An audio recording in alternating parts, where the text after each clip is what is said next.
Hello అండి. Hi. ఆంధ్రలో next ఎవరు సీఎం అయితే బాగుంటుంది అనుకుంటున్నారు? జగన్మోహన్ రెడ్డి గారు అయితే బాగుంటుంది. చంద్రబాబు నాయుడు గారు విత్ జనసేన కలిపి వస్తుంది కదా, సో అదే.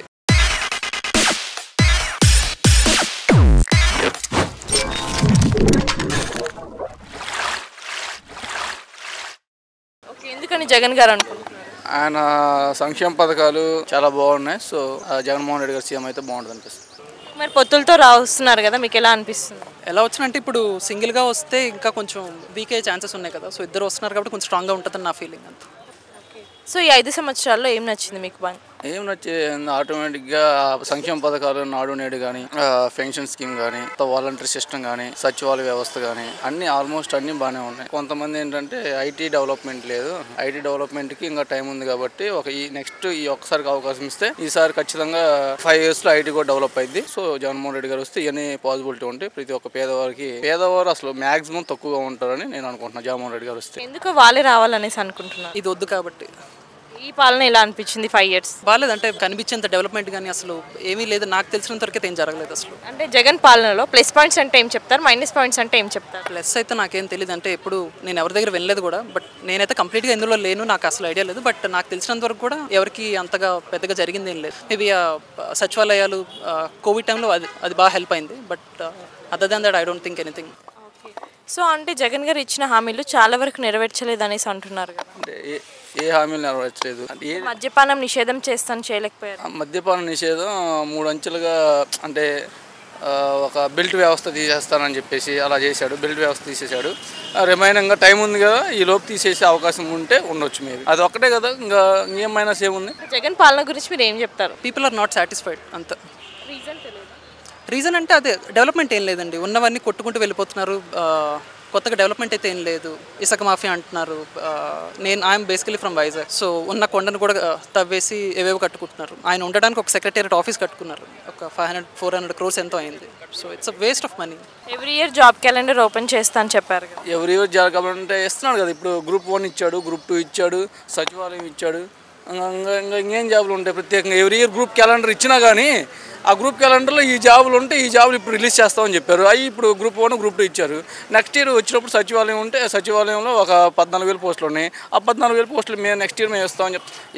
ఏ గ్రూప్ క్యాలెండర్ ఇచ్చినా కానీ ఉన్న టైంలో రిలీజ్ చేస్తారు కానీ ప్రత్యేకంగా ఈ గ్రూప్ క్యాలెండర్ ఈ టైంలో ఇలా రావాలనే అవసరం లేదు. ప్రత్యేకంగా ప్రతి ఇయర్ ఏదో జాబ్స్ ఇస్తే సరిపోతుంది. మద్యపానం కూడా నిషేధం చేస్తానని హామీ ఇచ్చారు కదా. ఇట్స్ బిగ్గెస్ట్ జోక్ అండి, అదే మనకు తెలిసిందే కదా. కల్తీ మందు కూడా ఎక్కువ అమ్ముతున్నారు అనేసి. అవునండి, మంచి బ్రాండ్స్ కూడా ఏం దొరకట్లేదని విన్నాను. అండ్ కొన్ని అమ్మేదేదో కొంచెం మంచిది అమ్మితే ఇంకా బెటర్ నా ఒపీనియన్ అంతే. ఇలాగా మద్యపాన నిషేధం అయితే వాళ్ళు చేసేలా లేరు. అండ్ అది ఇంపాసిబుల్ అని కూడా చాలామంది పెద్ద నాయకులు కూడా చెప్పారు. And we have seen that. So but అలాగా ఇప్పుడు గ్రూప్ 1, గ్రూప్ 2 ఇచ్చారు. నెక్స్ట్ మళ్ళీ సచివాలయం ఇస్తారు.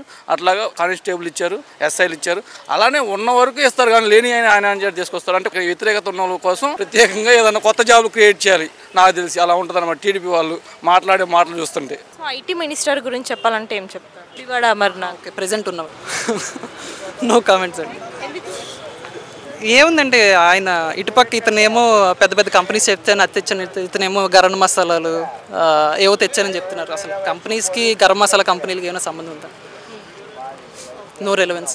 అన్న క్యాంటీన్ ఉండే కదా, మరి ఎందుకు తీసేసారు అనుకోవచ్చు? అది అన్న క్యాంటీన్లు ఎక్కడున్నాయి? నాకైతే నేను వరకు ఎప్పుడు తినలేదు అన్న క్యాంటీన్లో. మరి నాకు ఐడియా లేదు దాని గురించి. మరి నారా లోకేష్ గారి గురించి ఏం చెప్తారు? ఇతనికన్నా అతను కొంచెం బెటర్ నా ఒపీనియన్ అంతే. చేంజెస్ కనిపిస్తున్నాయి నారా లోకేష్. యా హీస్ వే మెచ్యూర్డ్ నౌ. అంటే ముందు మనం చూసిన దానికి ఇప్పుడు తను మాట్లాడుతున్న దానికి కూడా has lot of thoughts to talk about. So 40 years experience ఉందని చెప్పుకుంటున్నారు కదా చంద్రబాబు నాయుడు గారు, ఎందుకు సింగిల్గా రాలేకపోతున్నారు?